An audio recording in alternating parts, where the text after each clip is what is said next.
Students, welcome to triple star academy Banda. Students, आज हम पढ़ने वाले हैं क्लास 12th का चैप्टर सेकंड पुष्पी पादपों में लैंगिक जनन। स्टूडेंट्स, आज ये मेरा इस चैप्टर का दूसरा लेक्चर है। पहले लेक्चर में हमने स्टूडेंट्स बात की थी कि फ्लावर के कितने पार्ट होते हैं, फ्लावर में कौन से जनन अंग होते हैं। इसके बाद साथ ही हमने उसमें बात किया था कि फ्लावर में फर्टिलाइजेशन कैसे होता है, या कह सकते हैं आपकी फ्लावरिंग प्लांट्स में फर्टिलाइजेशन कैसे होता है। तो इसका हमने ओवरव्यू भी देखा था। स्टूडेंट्स, अगर आप हमारे चैनल पर नए हैं तो हमारे channel triple star academy Banda को सब्सक्राइब जरूर करें और साथ ही बेल आइकन को जरूर दबाएं ताकि हमारे नए वीडियोज के नोटिफिकेशन आपको मिल सके सबसे पहले। और साथ ही स्टूडेंट्स, आप हमारा सपोर्ट जरूर कीजिए ताकि हम और अच्छे से अच्छा कर सकें। ठीक है स्टूडेंट्स, तो चलिए स्टूडेंट्स, आज हम स्टार्ट करने वाले हैं लेक्चर सेकंड। तो इसमें थोड़ा सा हम बैकअप ले लेते हैं पिछले जो क्लास का। तो देखें, आवृतबीजी जो पौधे होते हैं वो पुष्पी पौधे होते हैं जिनमें क्या होता है कि फल जो बीज हैं वो फल के अंदर बंद रहते हैं। ठीक है स्टूडेंट्स, आवृतबीजी पौधों में क्या होता है कि इसमें दो प्रकार की अवस्थाएं होती हैं, या कह सकते हैं आपकी इसमें पीढ़ी एकांतरण पाया जाता है। यानी कि स्पोरोफिटिक स्टेज के बाद क्या आती है, गैमीटोफिटिक स्टेज आती है। स्टूडेंट्स, स्पोरोफिटिक अवस्था का मतलब होता है कि द्विगुणित अवस्था, यानी कि इसको हम शॉर्ट में 2n लिखते हैं। इसके बाद गैमीटोफिटिक का मतलब होता है अगुणित अवस्था और इसको हम n बोलते हैं। स्टूडेंट्स, आप लोग जानते हैं कि आवृतबीजी पौधों जो पौधे होते हैं वो जड़, तना और पत्तियों से मिलकर बने होते हैं। और साथ ही इसमें जो जनन अंग होते हैं, या कह सकते हैं कि इसमें जो पुष्प होता है वो क्या करता है, प्रजनन में भाग लेता है। और पुष्प जो होते हैं स्टूडेंट्स वो तने में लगे होते हैं। ठीक है स्टूडेंट्स, और इसके बाद और साथ ही आप जानते हैं कि जो पुष्प हमारा होता है वो प्ररोह का क्या होता है, रूपांतरण भाग होता है। ठीक है स्टूडेंट्स, अब इसके बाद हम अगर बात करें तो हमने पिछले लेक्चर में बात की थी कि हमारा जो कंप्लीट फ्लावर होता है वह स्टूडेंट्स क्या किन चीजों से बनकर बना होता है, या कह सकते हैं उसके 4 चक्र होते हैं, यानी 4 चक्रों से वह मिलकर बना होता है, या 4 पार्टों से मिलकर बना होता है। तो आप बताओगे कि पहला बाह्य दल पुंज जो कि सबसे बाहरी चक्र होता है, इसके बाद दल पुंज, और फिर इसके बाद पुमंग और जायांग। तो ये 4 आपके जो है चक्र होते हैं पुष्प में, और यही चक्र है ये कंप्लीट पुष्प का निर्माण करते हैं स्टूडेंट्स। ठीक है स्टूडेंट्स, अब अगर हम बात करें कि फ्लावर बनता कैसे है तो इसके बारे में अगर हम बात करें तो देखिए स्टूडेंट्स, जो प्ररोह है हमारा, प्ररोह विभज्योतक ये क्या करता है, यह स्टूडेंट्स जननी विभज्योतक में चेंज हो जाता है। जननी विभज्योतक में स्टूडेंट्स चेंज हो जाता है, और यही जननी विभज्योतक क्या करता है, पुष्प क्रम अक्ष बनाता है। सबसे पहले पुष्प क्रम अक्ष बनाता है। ठीक है स्टूडेंट्स, और इस अक्ष से फिर क्या होता है स्टूडेंट्स, पुष्प अधक बनता है। क्या बनता है, पुष्प अधक। इसका मतलब क्या है, अधक का मतलब, तो अधक का मतलब आप बताओगे कि स्तंभ से है। किससे है, स्तंभ से। मान लीजिए मेन ब्रांच है और आप लोग देखते हैं कि फ्लावर थोड़ी सी एक डंठल होती है फ्लावर में, और जाके फिर इसके बाद हमारे फ्लावर का निर्माण होता है। ठीक है स्टूडेंट्स, तो ये जो इतना ये पार्ट हो जाता है इसको हम अधक कहते हैं, यानी कि स्तंभ, फ्लावर का स्तंभ। ठीक है स्टूडेंट्स, इसके बाद जो है अधक के बाद क्या होता है, इसमें बडिंग होती है, यानी कि कलिकाएं निकलती हैं, और इसके बाद स्टूडेंट्स एक हमारे कंप्लीट फ्लावर का निर्माण हो जाता है। ठीक स्टूडेंट्स, तो इस प्रकार से कुछ फ्लावर का निर्माण होता है पौधों में।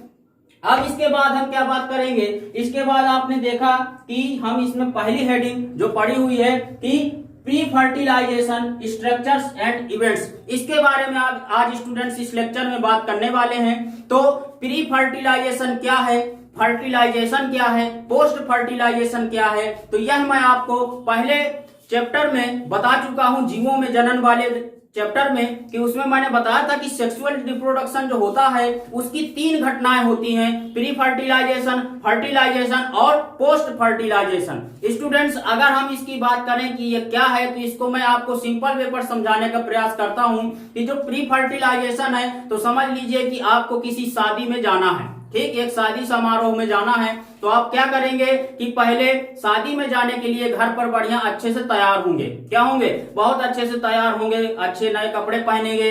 तो अगर मैं बात करूं कि आपकी तैयारी को लेकर, यानी कि आप घर में तैयार हुए और तैयार होने से लेकर शादी स्थल तक पहुंचने तक कहिए इतना आपका ये समय है, इसको हम पोस्ट फर्टिलाइजेशन कहेंगे। क्या कहेंगे?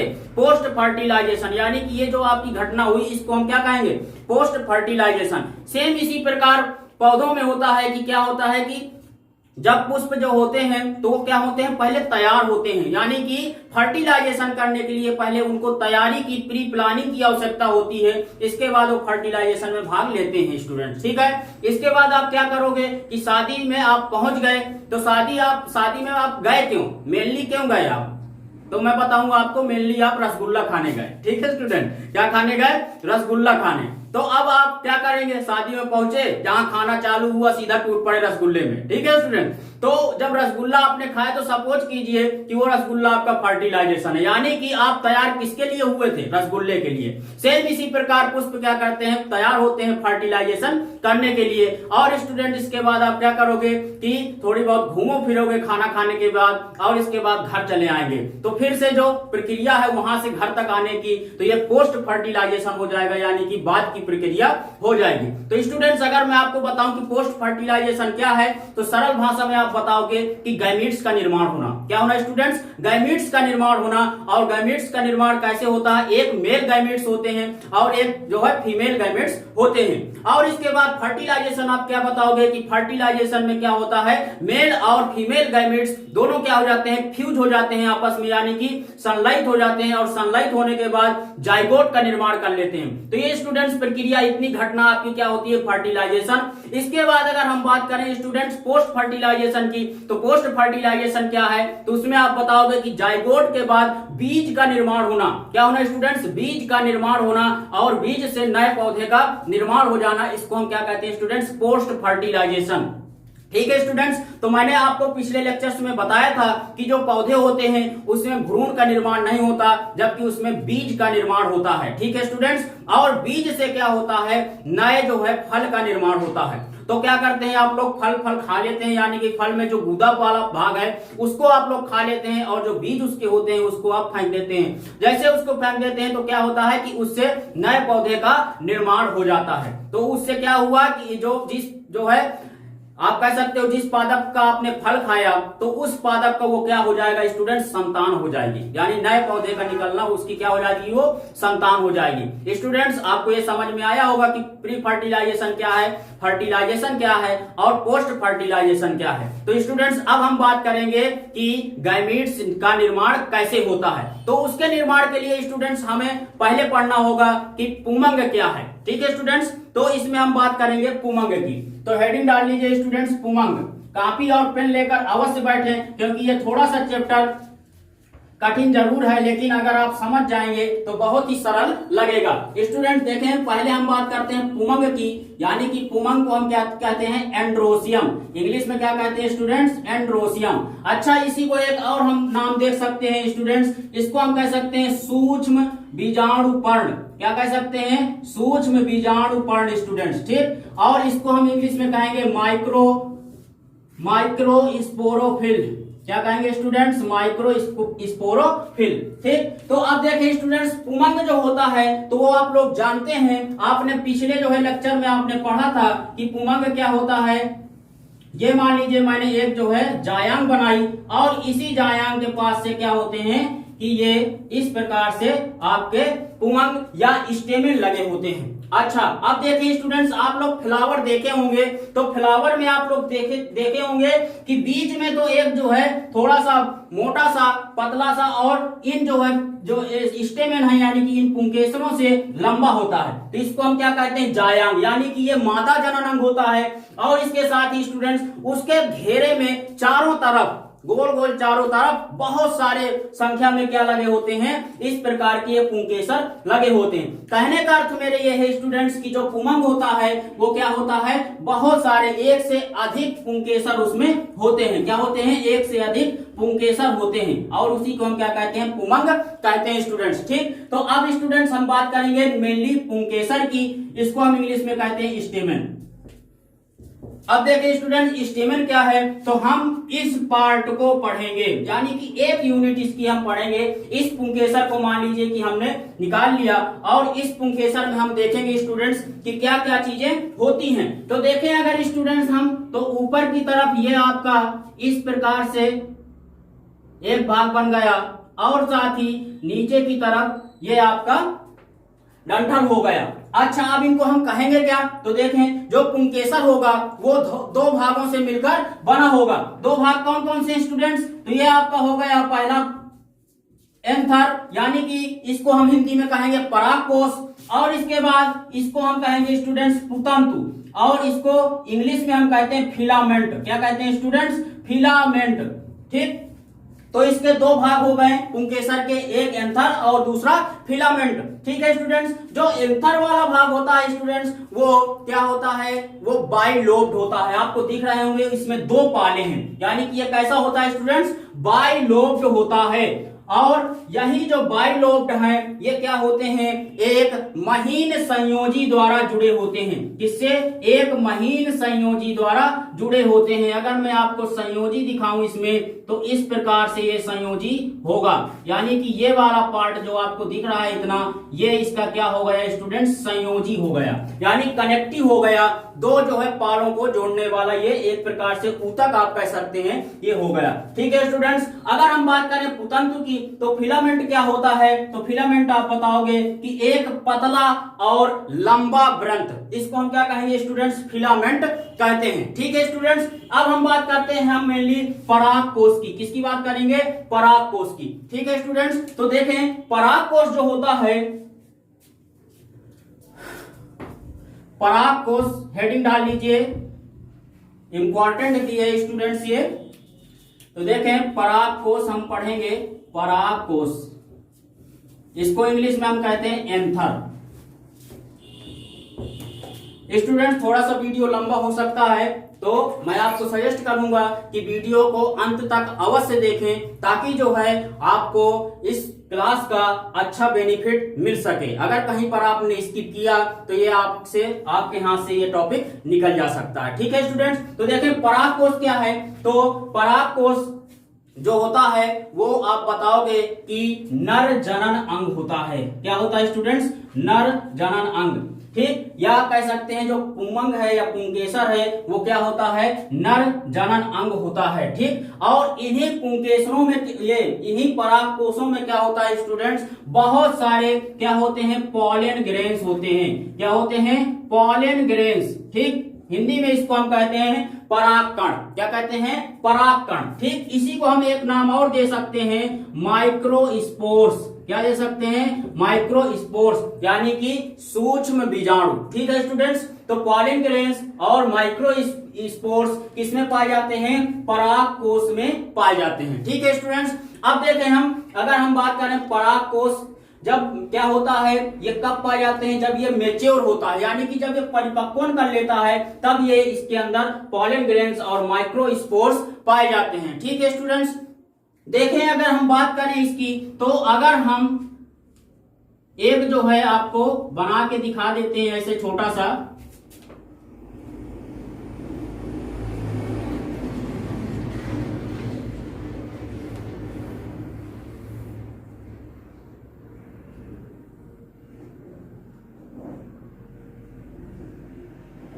ठीक स्टूडेंट्स, ये आपका बन गया पराग पुंकेसर पूरा। ठीक, और इस भाग को हम क्या कहेंगे, परागकोश, और ये इसका क्या है, पुतंतु। स्टूडेंट्स अगर हम इसको अनुप्रस्थ काट दें, क्या कर दें स्टूडेंट्स, अनुप्रस्थ काट दें। ठीक, अभी आप लोग देख रहे हैं कि ये चित्र ऐसे बना हुआ है, और जब हम इसको अनुप्रस्थ काट देंगे, ठीक, तो अब मैं इस चित्र को ऐसे बनाने वाला हूं। ठीक है स्टूडेंट्स, यानी कि ऐसे तो हमने काटा, लेकिन ऐसे अगर हम देख रहे हैं कि काट दिया तो हमें क्या है, इसके अंदर की चीजें नहीं दिख पा रही हैं, तो हम इसको क्या करेंगे, ऐसे बनाने बनाने का प्रयास करेंगे। इस प्रकार से आपको बनाकर मैं दिखाऊंगा। तो स्टूडेंट्स देखें क्या होता है कि इसको अगर हम इस प्रकार से बनाएं तो इसके अंदर क्या क्या होता है। तो स्टूडेंट्स कुछ इस प्रकार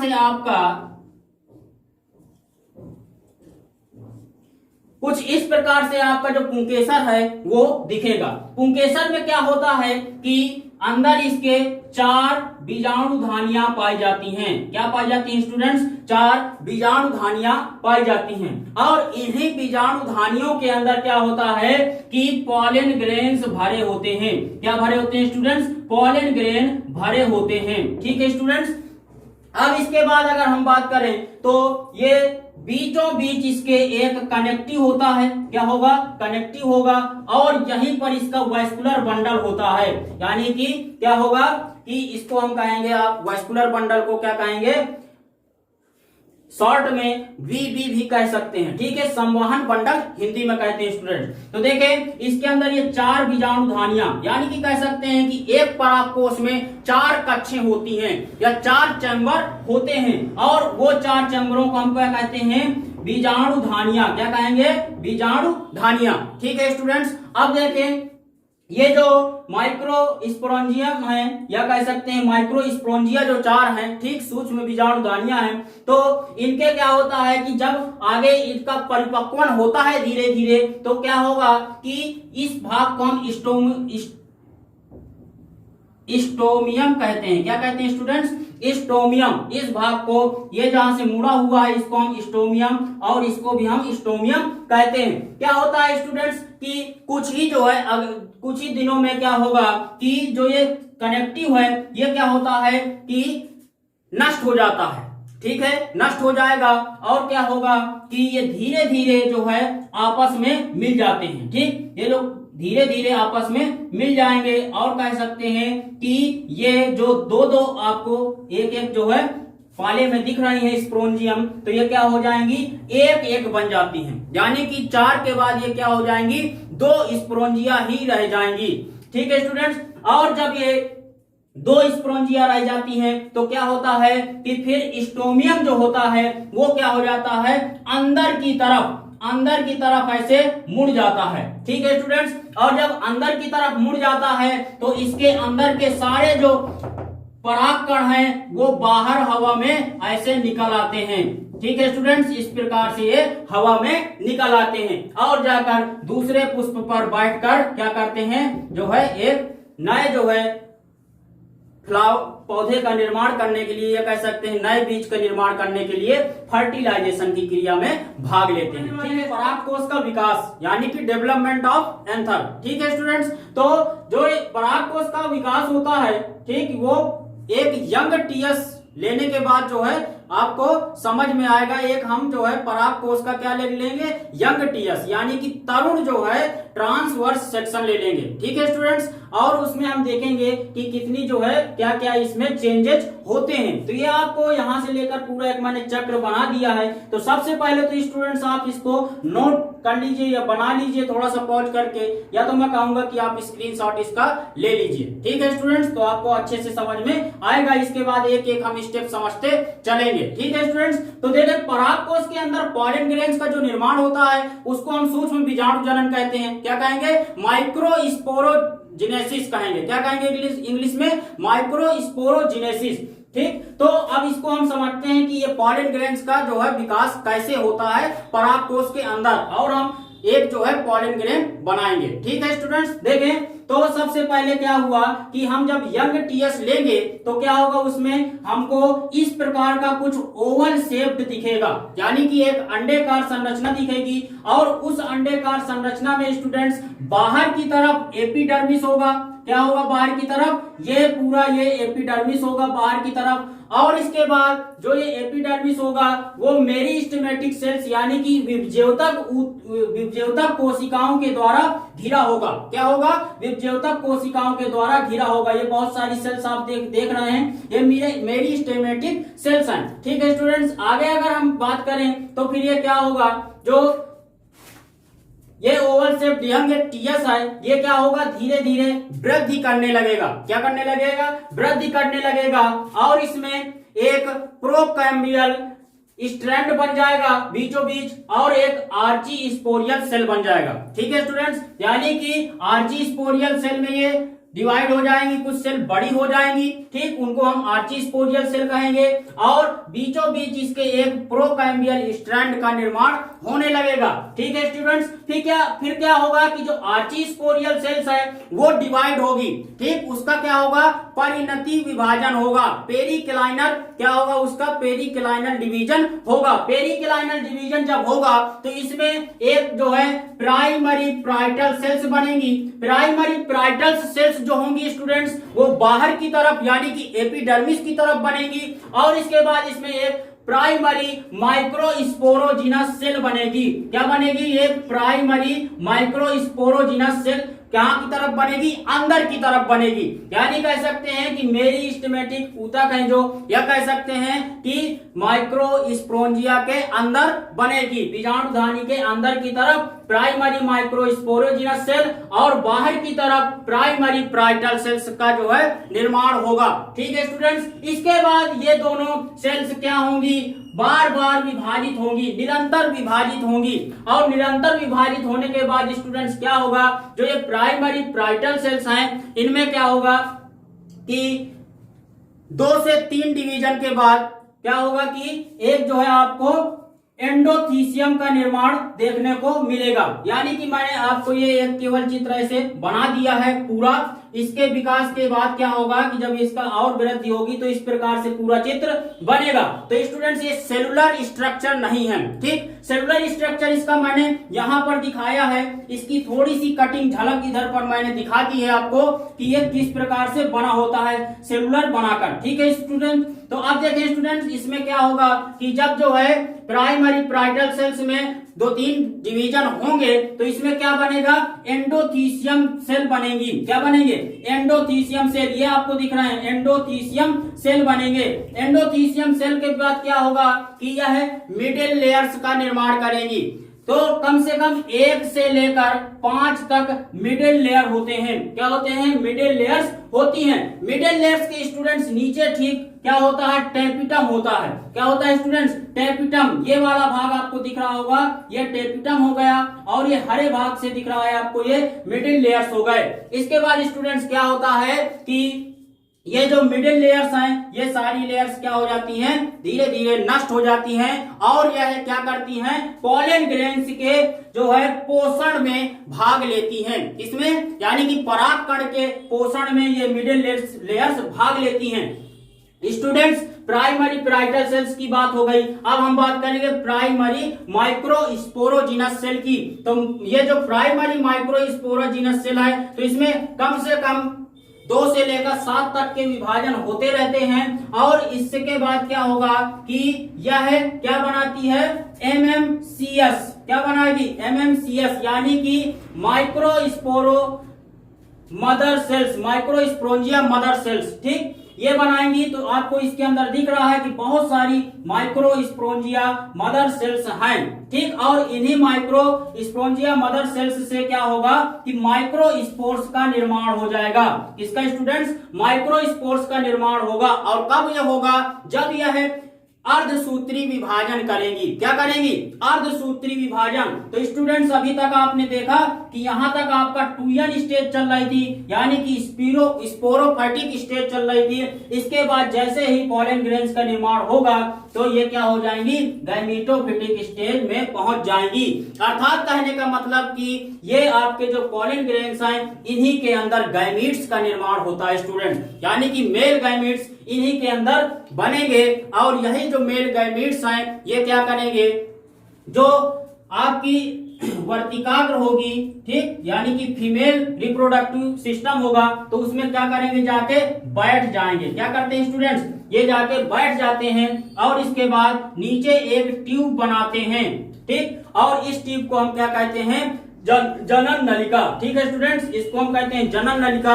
और इसी जनन नलिका में क्या करेंगे, ये अपने गैमीट्स को जो है क्या करेंगे, धीरे धीरे फिसलते हुए बीजांड तक पहुंचा देते हैं। ठीक है स्टूडेंट्स, तो आपको यहाँ तक बात समझ में आई। तो ये माइक्रोस्पोर्स यानी कि पॉलन ग्रेन्स आपके यहाँ पर बनके तैयार हो गए, और इसी को हम क्या कहते हैं, मेल गैमीट्स कहेंगे। क्या कहेंगे, मेल गैमीट्स कहेंगे, या कह सकते हो कि इन्हीं पॉलन ग्रेन्स के अंदर मेल गैमीट्स का निर्माण होगा। स्टूडेंट्स, अगर आप देखें कि ये जो एमएमसी है, तो ये क्या करेगी, ये 2n है स्टूडेंट्स, आप देख रहे हैं यहाँ पर। तो अगर देखें कि जब ये अर्धसूत्री विभाजन करेगी स्टूडेंट, तो क्या होगा, ये 4n बनाएगी। क्या बनाएगी, यानी कह सकते हैं कि 4 माइक्रोस्पोर्स में ये चेंज हो जाएगी। यानी कि इस एक जो है एमएमसी से कितने, 4 पॉलन ग्रेन्स का निर्माण होगा, और ये सारे क्या होंगे, अगुणित होंगे। क्या होंगे स्टूडेंट्स, अगुणित, यानी कि n होंगे। स्टूडेंट्स, आपको ये बात समझ में आई पूरी, मुझे आशा है कि आपको ये अच्छे से समझ में आया होगा। इसमें अगर आपको कुछ भी डाउट हो, क्योंकि ये काफी थोड़ा सा कठिन चैप्टर है, तो अगर कुछ आपको इसमें डाउट्स हैं जो मैं क्लियर आपको नहीं कर पाया हूँगा, तो उनको आप कमेंट सेक्शन में मुझसे पूछ सकते हैं, हम आपको उसका तुरंत रिप्लाई अवश्य देंगे। ठीक है स्टूडेंट्स, तो ये आपको इतनी बात आपको समझ में आई है अच्छे से, मुझे आशा है। ठीक है स्टूडेंट्स, तो अपने जो है दोस्तों को ये शेयर करें, ताकि उनको भी ये कुछ समझ में टॉपिक आ सके। तो मिलते हैं नेक्स्ट अपने वीडियो में।